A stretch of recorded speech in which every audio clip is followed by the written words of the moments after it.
Selamat pagi anak-anak. Apa kabar untuk hari ini? Mudah-mudahan anak-anak dalam keadaan sehat walafiat ya. Walaupun situasi seperti sekarang ini dalam situasi COVID-19, Bapak selalu mengingatkan kepada anak-anak harus ingat dengan protokol kesehatan ya. Akan belajar itu silahkan anak-anak tetap pakai masker. Nah, untuk kali ini sehubungan dengan mohon gini supaya kita mendapatkan keselamatan sebelum mulai pembelajaran, mari kita awali dengan mengaturkan pengastung kare panganjali umat, lanjut dengan berdoa. Bapak akan pimpin langsung panganjali umat. Kawitin. Om Swastiastu. Om Awignamastu. Namo Siddham. Om Siddhirastu Tat Astu Swaha. Nah, baik. Untuk hari ini Bapak akan memberikan anak-anak pelajaran agama, yaitu tentang orang suci. Nah, sekarang anak-anak sudah siap dengan buku pelajarannya? Kalau sudah, silakan buka buku pelajarannya. Cari tentang orang suci. Sudah itu baca di sana sambil melihat-lihat dan mendengarkan penjelasan Bapak tentang orang suci. Nah, sebelum Bapak menyampaikan materi, Bapak ingin tahu pada anak-anak, Bapak akan bertanya, siapakah yang memuput upacara di pura pada saat merayakan Piodalan? Ada yang tahu? Nah, kalau tidak, baik Bapak akan menjawabnya. Yang muput upacara yang ada di pura itu adalah seorang pemangku. Gitu. Nah, lagi Bapak bertanya, seorang pemangku menurut agama Hindu disebut dengan orang apa? Ada yang tahu? Nah, tidak. Kalau tidak, Bapak beritahukan di sini. Pemangku menurut dengan agama, sesuai dengan agama Hindu itu disebut dengan orang suci agama Hindu. Nah, baik, sekarang perhatikan dengan baik. Duduk dengan baik, perhatikan penjelasan Bapak. Di sini Bapak akan menjelaskan tentang orang suci ya.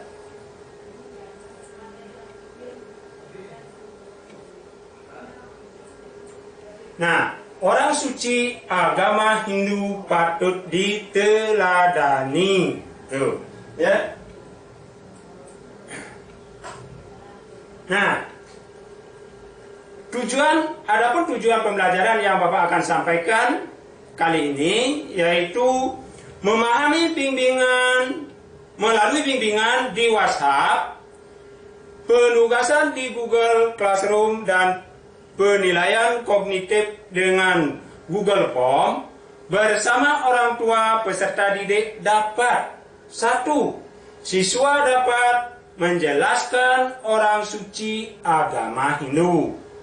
Yang kedua, siswa dapat menyebutkan jenis-jenis orang suci agama Hindu. Yang ketiga, siswa dapat menyebutkan tugas-tugas orang suci agama Hindu. Yang keempat, siswa dapat menyebutkan syarat-syarat orang suci agama Hindu. Yang kelima, siswa dapat menyebutkan tugas dan kewajiban orang suci agama Hindu. Yang keenam, siswa dapat menyebutkan larangan-larangan orang suci agama Hindu. Yang terakhir, siswa dapat menyebutkan upaya-upaya menjaga kesucian orang suci agama Hindu. Tuh. Nah, itulah tujuan dari pembelajaran hari ini. Yang selanjutnya, nah baik, perhatikan ke depan, lihat pada gininya ya. Sekarang Bapak akan menjelaskan pengertian daripada orang suci agama Hindu. Orang suci terdiri dari dua kata, yaitu orang dan suci. Orang itu adalah artinya manusia, dan suci adalah kebersihan, lahir dan batin, atau kemurnian. Jadi orang suci adalah orang yang memiliki kesucian lahir batin, kekuatan mata batin, mampu memancarkan kewibawaan rohani, memiliki welas asih, dan mampu mengamalkan ajaran kitab suci agama Hindu. Tuh, ya. Nah, coba anak-anak perhatikan sambil melihat di sana ada gambar orang suci, ya. Ada ini. Nah, orang suci sesuai dengan ajaran agama Hindu dapat dikelompokkan, yaitu jenis-jenis orang suci ada dikelompokkan dengan dua jenis, yaitu orang suci agama Hindu golongan Eka Jati dan golongan Dwi Jati. Nah, ini gambar orang suci Eka Jati. Ya, ada pemangku, ada balian, ada dalang, dan ada wasi. Itu orang suci golongan dari Eka Jati. Nah, orang suci golongan Dwi Jati yaitu adalah orang suci yang melakukan penyucian diri tahap lanjut atau medikse. Medikse artinya upacara penyucian seorang walake menjadi pandita atau sulingeh. Orang suci yang telah disucikan melalui upacara medikse dikatakan telah lahir dua kali atau Dwi Jati. Pertama, terlahir dari kandungan orang tua atau dari ibu kandung sendiri. Kelahiran yang kedua terlahir dari kaki seorang guru rohani atau nabi. Kenapa kita dikatakan lahir dari kaki seorang nabi?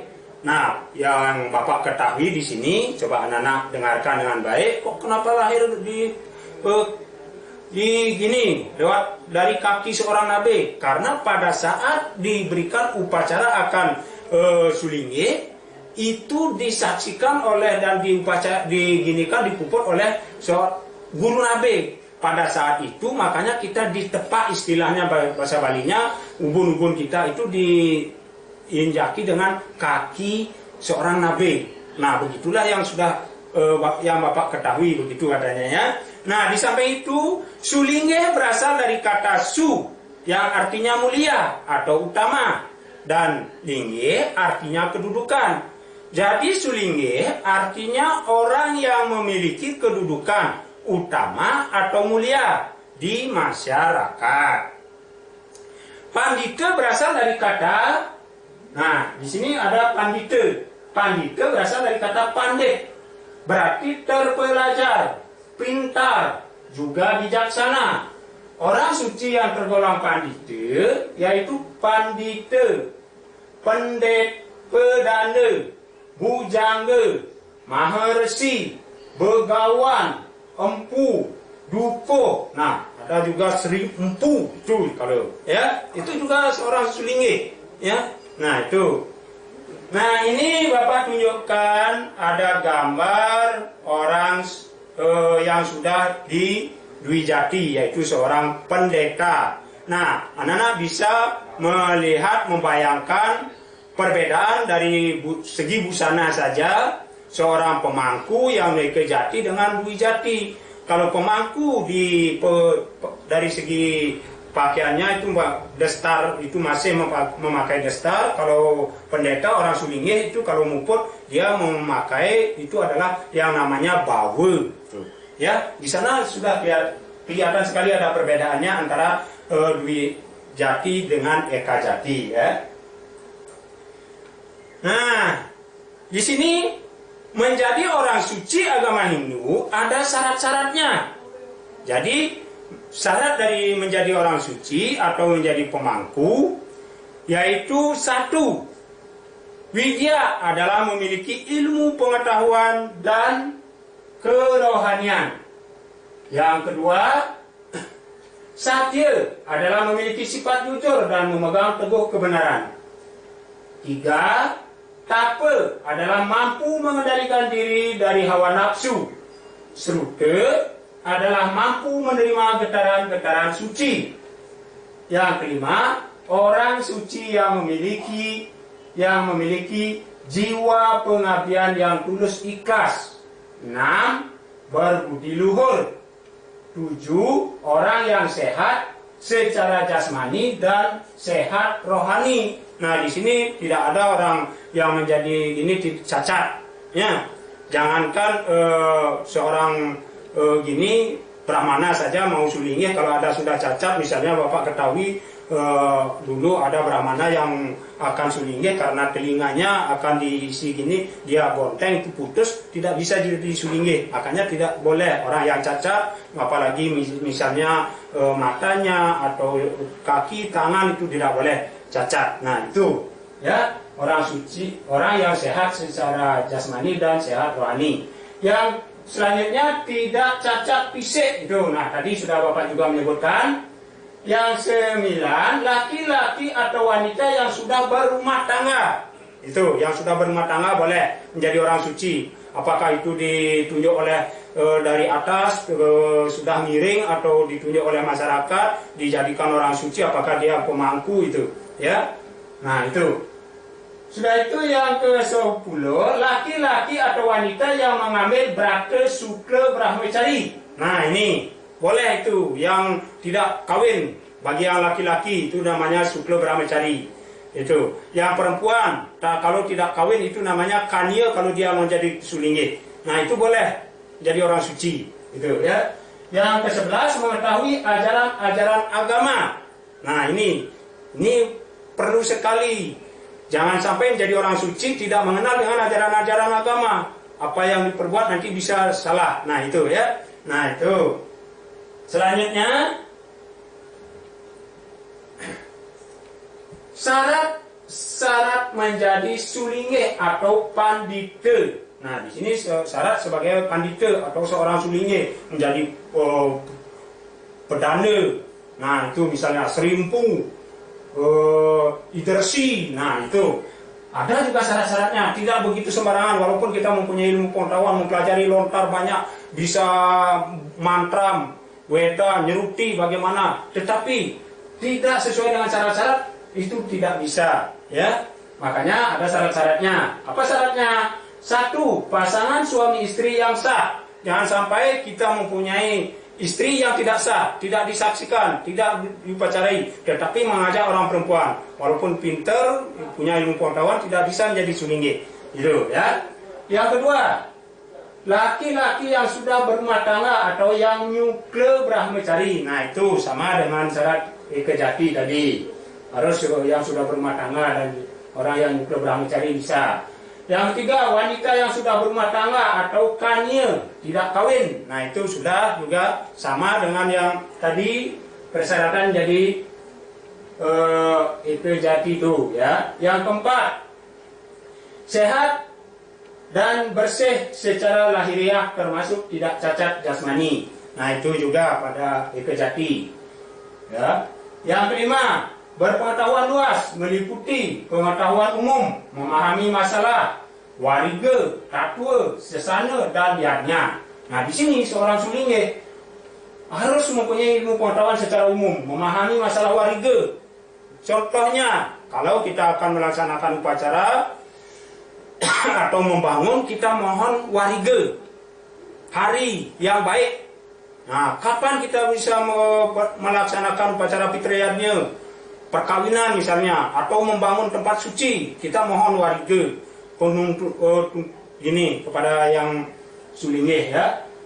Nah, di sini tatwa sesana. Sesana itu adalah tingkah laku kita ya, etika kita itu ya.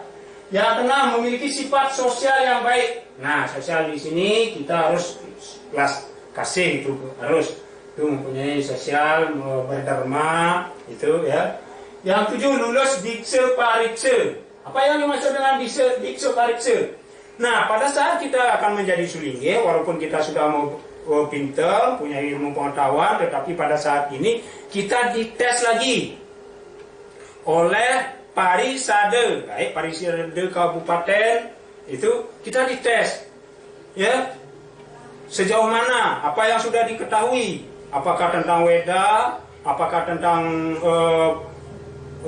seperti tadi warige, tentang upacara atau beban tenang, harus menguasai itu. Jangan sampai seorang sulingeh bisa menyarankan kepada yang melaksanakan upacara tetapi beban tenang tidak tahu. Nah, supaya tidak begitu, makanya itu dites lagi ya oleh Parisade, maka itu disebut dengan dikse parikse. Nah, itulah lulus, harus lulus baru bisa menjadi orang sulingeh atau pendekar. Sudah mempunyai calon nabe yang akan menyelesaikan upacara mendikse. Nah, ini seperti tadi, lahir kita di bawah kaki nabe, kita harus mempunyai guru ya, namanya guru nabe itu paling, karena apapun yang kita akan nanti berbuat, mula-mula menjadi orang sulingeh harus dapat persetujuan dari seorang nabe. Makanya kita akan menjadi orang pendeta, terlebih dahulu harus kita memilih guru itu ya.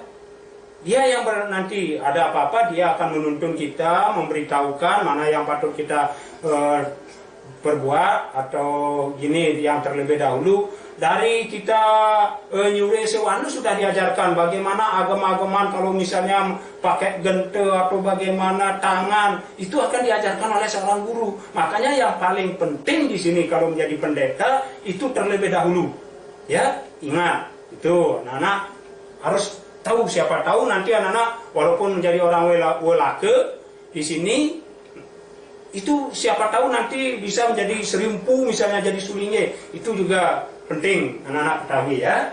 Baik, selanjutnya kewajiban orang suci. Orang suci agama Hindu.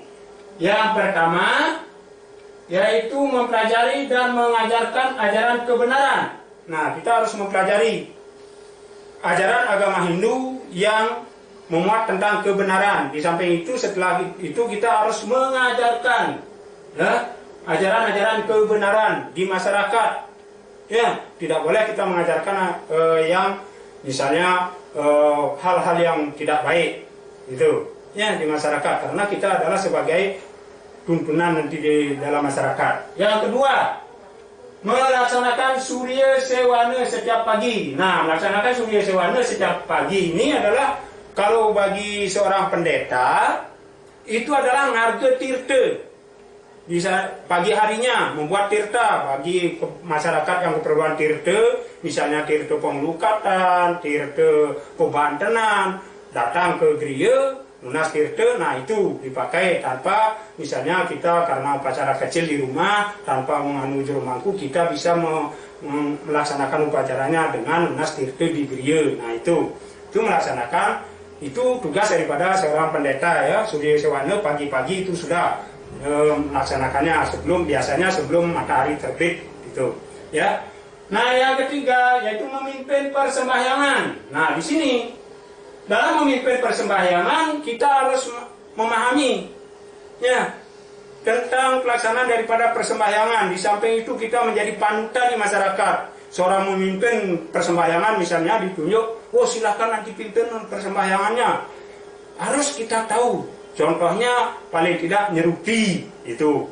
Kita disuruh memimpin, kita memberi contoh. Misalnya, nah di sini Bapak akan memberikan contoh satu bait Trisanya, yaitu yang gininya nyuti ya. Nah, coba perhatikan, dengarkan dengan baik.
Nah, itu kurang lebihnya, itulah contoh daripada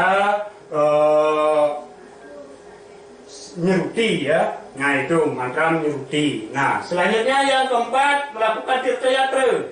Tirta yatra di sini seorang sulingnya baru di pengangkatan menjadi sulingnya itu belum diizinkan oleh seorang nabi memuput upekara, baik upekara apapun itu belum, sebelum kita dapat melaksanakan tirta yatra atau berkunjung ke pura-pura. Nah, itu masih yang kalau boleh dikatakan itu ngeyogang gini. Nah, itu ya, makanya kita perlu tampil ya, menjadikan diri kita sudah menjadi orang suci, memohon panugrahan juga kepada Ide Sang Hyang Widi, kepada para dewa tuh ya.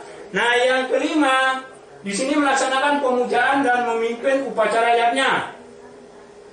Nah, melaksanakan pemujaan dan memimpin upacara yatnya di sini kita menjadi pemimpin. Misalnya dalam pelaksanaan upacara kita juga harus tahu nyanyian-nyanyian misalnya ya, kidung itu pada memimpin, supaya karena kita menjadi orang suci harus juga mengenal tentang kidung ya, misalnya kidung Wargesari, kawitan misalnya. Nah, coba anak-anak dengarkan sekarang, Bapak akan memberikan contoh satu kidung Wargesari ya.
Salah satu kidung jadi orang suci jangan sampai tidak mengenal kidung atau mantra-mantra ya, puja untuk memuja daripada Ide Sang Hyang Widi paling tidak bisa nyeruti. Nah, itu selanjutnya misalnya melaksanakan upacara fitriyatnya, selain kidung warga sari, anak-anak harus bisa juga, misalnya apa, nyeloke, atau di sini yaitu apa namanya, malawakil. Nah, Bapak berikan contoh satu baris saja, malawakil ya.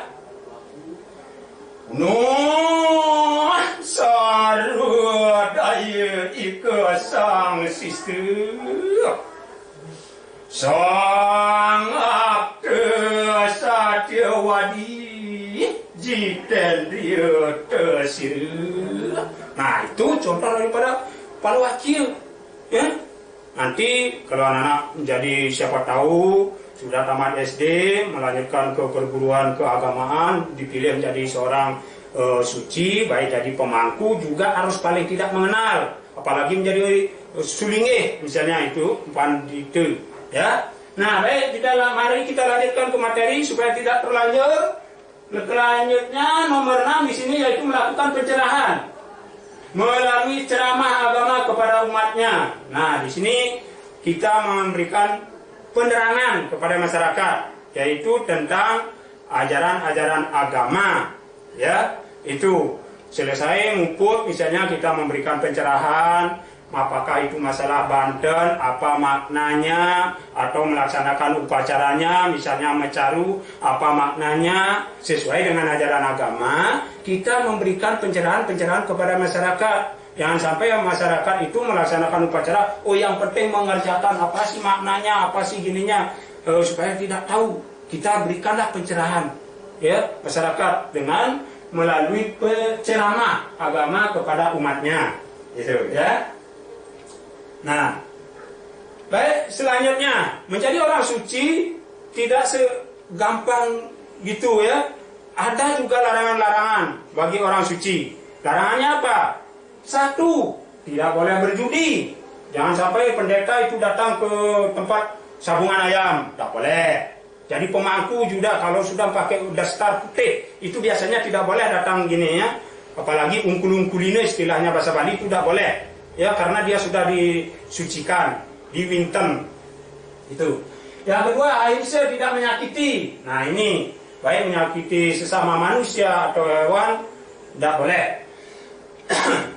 Yang ketiga, satya, tidak berdusta, apalagi di sini berbohong pada siapapun tidak boleh. Ya. Yang keempat, astania, tidak mencuri, apalagi di sini mencuri tidak boleh. Ya. Itu. Awia harika, tidak suka bertengkar. Nah, karena kita sudah mengetahui ajaran agama, kita sudah dharma, berarti kita sebenarnya tidak punya musuh. Kalau sudah tidak punya musuh, semuanya kita ajak baik, makanya kita tidak akan bertengkar. Tidak boleh, apalagi kita bertengkar secara sengaja. Ya. Tidak boleh berzina. Nah, ini yang sudah bersuami istri, ini ya tidak boleh itu berzina. Kita sudah punya istri, lagi memikirkan istri orang lain, itu tidak boleh. Ya. Tidak boleh ingkar janji. Nah, ini bagi yang orang suci yang sering upet-upet upekara tidak boleh ingkar janji. Misalnya berjanji akan upet upacara jam sekian, karena pendewasannya pada saat itu. Kalau kita ingkar janji lewat dengan waktunya itu, berarti upacaranya itu bisa tidak berguna, tidak bermanfaat, karena hari yang baik yang kita tuju melaksanakan upacara sudah lewat. Jangan sampai itu masyarakat bisa marah. Nah, itu ya. Nah, itu. Sudah itu tidak boleh bersangkut pidana. Nah, ini ya pernah kita kena hukum itu. Ya, tidak boleh itu. Biasanya kalau orang yang sudah cacat kena hukum, biar bagaimanapun itu tidak diperbolehkan menjadi orang suci atau orang sulinge. Itu biasanya kalau orang jadi pemangku pun tidak akan disetujui oleh masyarakat ya. Tidak berjual beli atau pedagang. Selama ini dari kecil Bapak tidak mengetahui, belum pernah melihat, tidak tahu ada orang pendeta berjualan. Ya, makanya tidak boleh jual beli, ini berdagang di pasar misalnya, itu berjual beli. Tidak boleh melakukan perbuatan dosa. Nah, yang dimaksud dengan perbuatan dosa adalah perbuatan yang tidak sesuai dengan ajaran-ajaran kebenaran atau ajaran agama Hindu. Kita menjadi orang suci, kita tidak boleh itu melakukan perbuatan-perbuatan yang dosa. Ya, tidak boleh bergaul dengan orang jahat. Nah ini bergaul dengan tukang maling. Nah itu tidak, nanti getahnya kita akan kena. Kita jauhi, biar bagaimanapun baiknya kita berteman pada waktu kita menjadi belum menjadi orang suci. Kalau sekarang hindarilah paling tidak supaya nama baik kita terjaga. Itu apalagi menjadi orang suci. Itu harus betul-betul kita harus waspada, ya. Itu. Nah, yang ke-12 tidak boleh minum minuman beralkohol. Nah, ini berbahaya juga. Biasanya pada waktu belum menjadi orang suci sering minum minuman alkohol. Sekarang kalau sudah menjadi orang suci itu dihindari. Kenapa demikian? Begitu akan mumput kalau kita sudah kena minuman beralkohol, kita menjadi teler, lupa melaksanakan kewajiban menjadi orang suci. Gitu ya. Paham anak-anak? Nah, coba itu camkan dengan baik ya, apa yang Bapak sampaikan. Yang ke-13 tidak boleh makan daging sapi, babi, anjing, kuda. Nah, ini biasanya seorang pendeta di sini segala daging itu, malahan daging ayam pun tidak. Kalau daging bebek itu bisa. Menurut pendeta Bapak ini, kalau daging babi hutan boleh itu. Kalau pendeta Siwa, kalau Buddha daging babi masih. Tetapi daging anjing, walaupun jadi pemangku itu kuda lagi tidak boleh, ya. Biasanya sapi juga tidak. Begitu mulai mewinten tidak. Yang Bapak ketahui sebagai ini ya, babi ya mungkin ada seorang pemangku masih ada yang makan daging babi ya itu. Ya, tetapi daging babi yang masih gini tidak, daging babi yang tanpa dipotong itu tidak boleh. Misalnya daging babi yang mati karena penyakit atau gini, seorang suci tidak boleh itu ya. Itu. Nah, itu perlu juga anak-anak pahami bagaimana larangan-larangan kita menjadi orang suci ya. Nah, selanjutnya upaya menghormati orang suci. Nah, perlu di sini anak-anak ketahui, ya, kita menjadi masyarakat, kita memerlukan orang suci, ya, kita patut hormat kepada orang suci. Lalu bagaimana upaya kita menghormati orang suci? Ya, kita sudah dibantu melaksanakan upacara minunas padewasan, lunas warige, tuntunan sudah diberikan oleh orang suci. Baik orang Ikejati yang sudah berpengetahuannya luas atau pandite. Nah, itu kita harus bisa menghormatinya. Lalu bagaimana caranya menghormati? 1. Berkunjung ke tempat tinggal orang suci. Ya, jangan pada saat kita kepentingan aja datang kepada orang suci. Ya, kita paling tidak ya datanglah ke orang suci, di samping kita minta pitua-pitua juga itu kita sambil melihat daripada situasi keberadaan di griya misalnya itu di tempat orang suci ya, itu berarti kita sudah menghormati. Yang nomor 2, bertutur kata yang sopan terhadap orang suci. Nah, ini perlu anak-anak pahami di sini ya. Kalau berhadapan dengan orang suci kita tidak boleh berkata kasar. Harus kita berbahasa halus, bahasa Bali halus. Nah, itu menghargai, harus hormat. Tidak boleh seperti kita berbahasa dengan orang tua atau bergaul kita dengan teman di masyarakat atau dengan orang tua sendiri di rumah. Bahkan dengan orang tua saja kita perlu berbahasa yang baik, ya. Itu apalagi dengan orang suci, karena orang suci ini sudah jiwanya sudah bersih, sudah disucikan di winter, itu dia sudah semakin ini dekat dengan Tuhan, gitu ya. Yang nomor 3, menaati dan menjalankan nasihat positif dari orang suci. Nah, ini apa yang diwejangkan, ya apa yang diberitahukan oleh orang suci kita harus taati dan kita harus menjalankan nasihat positif dari orang suci. Nasihat-nasihatnya yang baik dari orang suci itu kita jalankan, ya. Itu baik di rumah maupun di masyarakat, dengan teman di sekolah itu ya, dengan bapak guru juga, dengan ibu guru itu ya. Tuh, tidak dengan orang suci saja ya. Nomor 4, melayani orang suci. Nah, apa keperluan orang suci? Karena orang suci ada syarat-syaratnya, dia tidak boleh berjualan, tidak boleh ke pasar misalnya. Nah, kita harus melayaninya. Apa keperluannya? Apakah mencarikan bunga untuk nyuri sewana? Nah, mencarikan lalang untuk karewiste. Nah, itu misalnya. Makanya kita melayani daripada orang suci. Nah, itu perlunya kita menghormati daripada orang suci. Yang kelima, yang terakhir, memberikan dana punya atau daksina pada pandita. Pandita. Nah, di sini dana punya atau memberikan daksina. Nah, kita sudah memanfaatkan daripada gininya pandita tidak akan bekerja apa dipakai untuk kelanjutan hidup, kelangsungan hidupnya. Dia menyuruh memuput misalnya, kita harus ada dana punya ya untuk memenuhi kebutuhan daripada pandita itu ya. Itu jangan sampai kita suruh aja muput perkara tunasin begini ini padewasan misalnya, tetapi kita tidak gini ya, balas budi, tidak boleh gitu ya. Itu perlu anak-anak perhatikan. Itulah upaya menghormati dari orang suci. Nah, sekian untuk kali ini Bapak sampaikan kepada anak-anak, menjelaskan tentang orang suci. Ada yang anak-anak kurang jelas? Ada yang ditanyakan? Kalau tidak, Bapak berikan waktu 5 menit. Kalau ada yang ditanyakan, silakan. Ya, kalau tidak, Bapak sampaikan di sini. Berarti anak-anak sudah paham. Bapak akan memberikan tugas. Bapak sudah kirim lewat WA, silakan itu kerjakan di rumah. Nah, itu jawabannya kirim lewat WA, ya, lewat grup ini kelas 4 ya. Nah, akhir kata Bapak aturkan Parame Santi. Om Santi Santi Santi Om.